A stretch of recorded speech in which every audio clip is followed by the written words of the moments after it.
Hey guys, welcome back. My name is Jesse. In today's video, I'm taking you into Lightroom Classic, giving you 11 tips and tricks that I use every single day to streamline my edits to make them as fast as they can possibly be. Let's jump into this video with tip number 1. Using smart previews.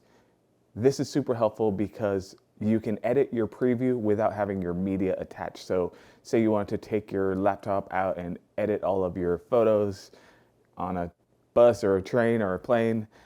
This way you can make all your edits without having your hard drive attached.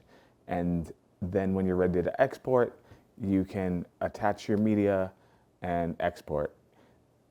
Building smart previews can be done in one of two ways: on your import by clicking this little box, or going into the library menu, going down to previews, and then clicking on build smart previews. They do take up a little bit more space, so I usually discard smart previews after I'm done editing a job. Tip number 2 is your spot removal tool. The shortcut key for this is Q. You can make as many adjustments as you want, and then you just hit Q again to close out the tool to get back into your develop module. Tip number 3 is using your spacebar while you're in the spot removal tool. I have wasted a lot of time trying to figure this one out.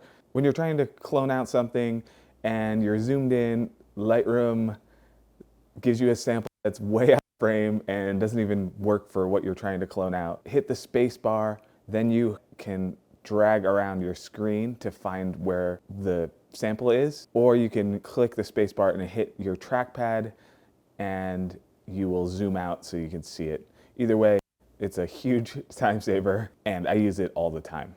Number 4 is your adjustment brush.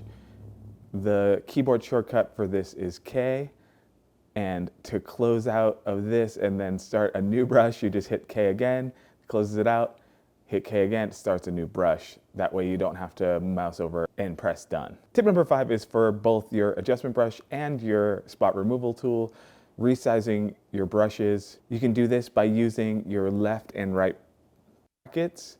Left makes the brush smaller, right makes the brush bigger, or you can use 2 fingers on your trackpad, sliding them up makes the brush bigger, sliding them down makes them smaller.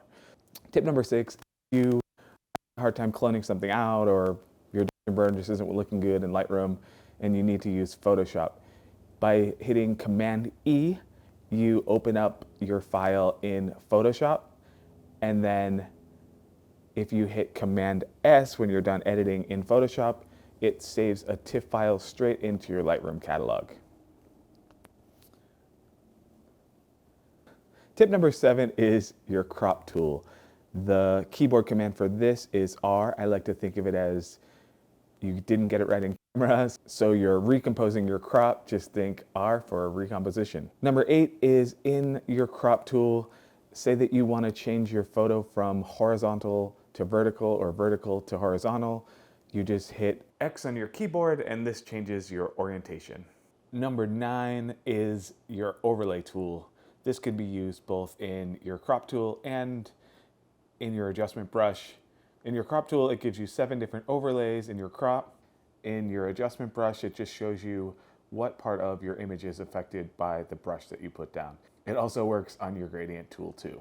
Tip number 10 is when you're done in your develop and you want to go back to your library, you just hit G on your keyboard. I like to think of it as grid because the grid of photos pops up. And here's your final tip, number 11. This is going into your develop module. The shortcut for this is D. D for develop, pretty easy to remember.